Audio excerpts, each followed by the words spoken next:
누가복음 2장 40절부터 52절까지 제가 봉독해 드리겠습니다.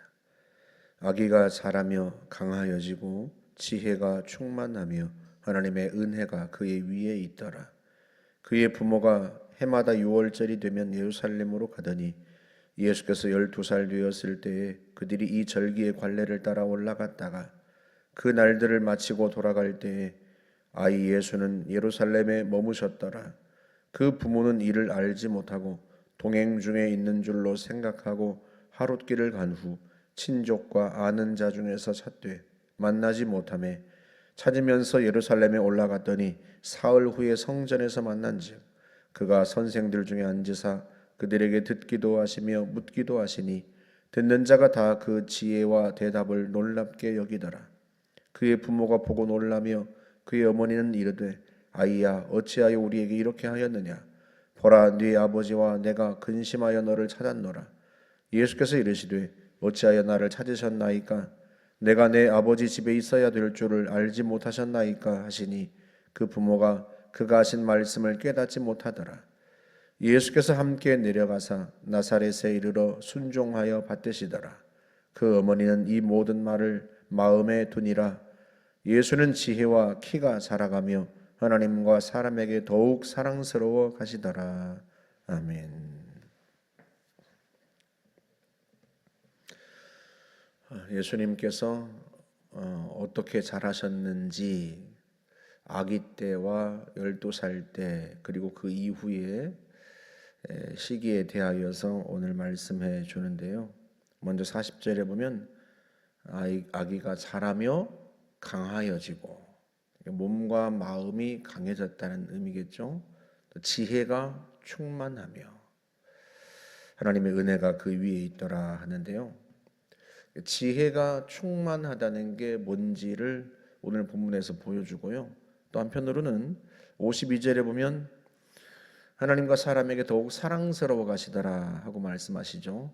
더욱 사랑스러워 가셨다.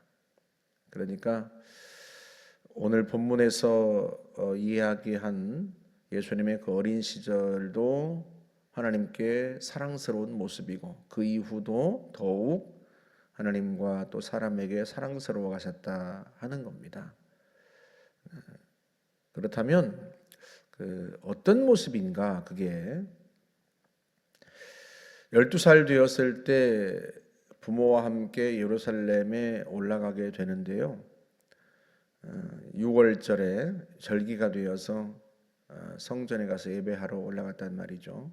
그 절기를 마치고 요셉과 마리아는 고향 나사렛으로 내려오는데 12살 된 아이 예수는 그곳에 그냥 머물러 있었다는 거예요. 어떻게 그럴 수 있는가? 당시에 보통 남자들은 남자들끼리 동행해서 내려오고 또 여인들은 여인들과 자기 아이들과 함께 내려오고 그렇게 오다 보면 아버지는 요셉은 아이 예수께서 어머니와 함께 있는 줄 알고 또 마리아는 요셉 아버지와 함께 있나 보다 이렇게 생각하고 올 수 있는 거죠. 그렇게 와서 하룻길을 와서 이제 저녁 때 잠자리에 들 때 그때 이제 비로소 아이가 없는 것을 안 거죠. 그래서 다시 예루살렘으로 올라가면서 온 길을 다시 되돌아가면서 찾아간 건데 가보니까 예루살렘 성전에 앉아서 선생들과 토론을 하고 있는 거죠. 묻기도 하고 듣기도 하고. 그런데 그 선생들이, 그 랍비들이 그 지혜와 그 대답이 굉장히 놀랍다 했단 말이죠.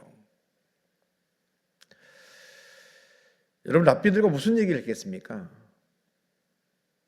랍비들은요 성경을 가르치는 사람들이에요. 성경을 연구하는 사람들입니다. 이때의 성경은 율법과 구약 성경, 율법과 선지서들을 말하죠. 그러니까 성전에서 성경 말씀을 가지고 그 랍비들의 가르침을 듣기도 하고 또 묻기도 하고 랍비들의 질문에 대답도 하고 그 모습이 랍비들에게는 놀랍고 그런 거예요. 그러니까 지혜가 충만하다는 것은 아이가 자라면서 지혜가 충만했다 하는 것은 그 지혜라고 하는 것은 어디로부터 오는 겁니까? 본래 하나님께로부터 오는 거죠. 이사야서 11장 2절에 보면 성령님을 어떻게 표현하는가? 지혜와 총명의 영이요 모략과 재능의 영이며 지식과 여호와를 경외하는 영이 강림하시리니 그렇게 표현되어 있단 말이죠. 성령님은 근본적으로 지혜의 영이십니다. 지식의 영이시고요. 하나님은 지혜의 근본이세요. 지혜가 충만하다는 것은 다른 것이 아닙니다. 하나님이 말씀하신 것을 듣고 깨닫는 것을 의미해요. 그게 지혜입니다.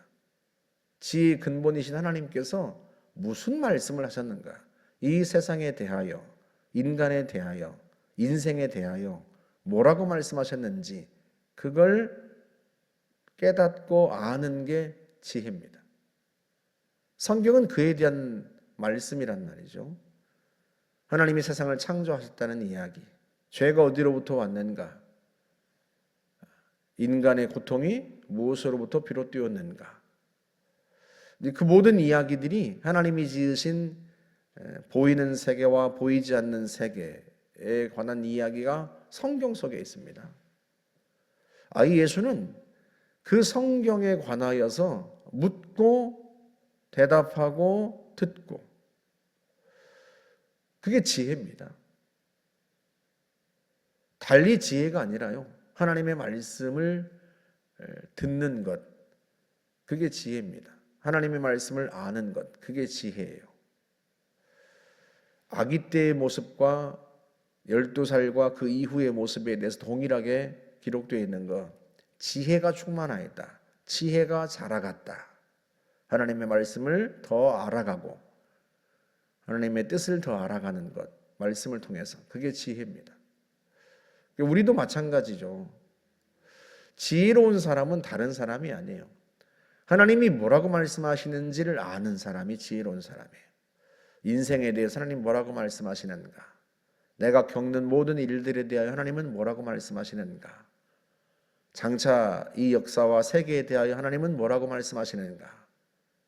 거기에 귀를 기울이고 그걸 깨닫고 또 그 말씀에 순종하는 것 그게 지혜입니다. 달리 하나님과 사람들에게 사랑스러워하겠어요? 하나님께 사랑스럽다는 게 무엇을 의미하겠습니까? 하나님의 말씀에 대한 관심, 하나님의 말씀에 귀를 기울이는 것 그게 사랑스러운 거죠. 우리도요 그 말씀에 대해서 그래서 더 깊은 관심과 또 알려고 하고 배우려고 하고 배운 만큼 순종하려고 하고 그게 우리에게 필요해요. 우리가 하나님의 뜻대로 산다고 하는 것도 하나님이 뭐라고 말씀하셨는지를 알아야 하나님의 뜻대로 살지 않겠습니까? 제자 훈련하면서 어떤 분이 그래요.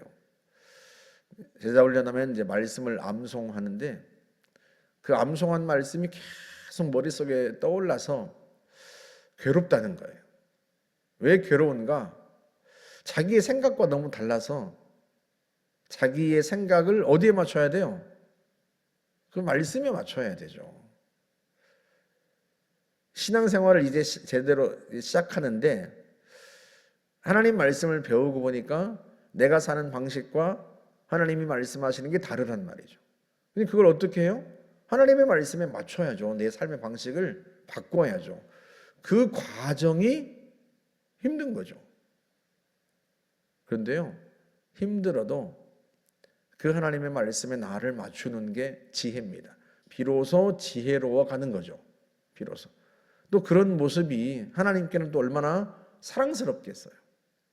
내가 지금까지 살아왔던 삶의 방식을 버리고 하나님의 말씀의 방식대로 하나님 말씀하신 대로 바꾸어 가려는 힘들어도 괴로워도 그걸 무시하지 않고 그 말씀을 무시하지 않고 그 말씀에 자기를 맞춰가려는 그 고통스러운 그 과정을 하나님 보시고 얼마나 그 모습이 사랑스럽겠어요. 성도가 그렇게 말씀에서 자라가야 합니다. 디모데후서 3장 16절에서 말씀하지 모든 성경은 하나님의 감동으로 된 것으로, 하나님의 감동으로 되었다라고 하는 이 단어가 한 단어인데요, 하나님이 입김을 훅 불어넣었다 그런 뜻이에요. 본래가 하나님이라고 하는 떼오라고 하는 단어와 숨쉬다라는 단어가 결합되어서 만들어진 단어입니다. 하나님이 숨을 쉰 것, 숨을 훅 불어넣은 것, 그게 성경이에요. 하나님의 말씀이에요. 그래서 하나님의 영이 깃들어 있고 하나님의 생명이 깃들어 있어요. 하나님의 영, 하나님의 생명이 깃들어 있으니까요, 그 말씀을 가까이 하고 그 말씀을 읽고 묵상하는 사람에게 하나님의 영으로 충만하게 되고 하나님의 생명으로 충만하게 되죠. 그래서 교훈과 책망과 바르게 함과 의로 교육하기에 유익하니 이는 하나님의 사람으로 어떻게 해요? 온전하게 하며, 하나님의 사람으로 하여금 온전하게 만든다는 거예요. 몸과 마음과 영이 성장하고 성숙하고 그런 온전한 사람 되게 한다. 무엇이? 성경이, 하나님의 말씀이. 성경은 인간이 쓴 다른 책들과 달라서 하나님의 입김이 쇠인 책이고 하나님의 생명과 하나님의 영이 깃든 책이어서 그 하나님의 말씀을 늘 가까이 하고 말씀을 묵상하고 말씀을 알아가려고 하는 그를 온전하게 만들어요. 성숙하게 만들어요. 여러분, 우리가 자녀들이 온전하게 되면, 성숙해가고 성장해가면 그 모습 자체가 얼마나 사랑스러워요. 저와 여러분들이 아기 예수께서 자라가는 모습, 또 아이 예수께서 자라가는 모습, 그 이후의 모습, 지혜가 충만해가고 하나님과 사람에게 사랑스러워가는 그 모습처럼 우리가 하나님의 말씀을 가까이 하고 그 말씀을 읽고 묵상하고 공부함으로써 점점 더 성숙해가는 그런 성도 되시기를 주님의 이름으로 축복합니다. 함께 기도하겠습니다. 하나님 아버지, 우리에게 주신 하나님의 말씀을 늘 읽고 묵상하고 또 공부하고 말씀이 주신 대로 우리가 순종하여 더욱 하나님께 사랑스러워 갈 수 있기를 원합니다. 지혜가 충만할 수 있기를 원합니다. 주님, 저희들에게 은혜를 베풀어 주옵소서. 감사드리며 예수님의 이름으로 기도하옵나이다. 아멘.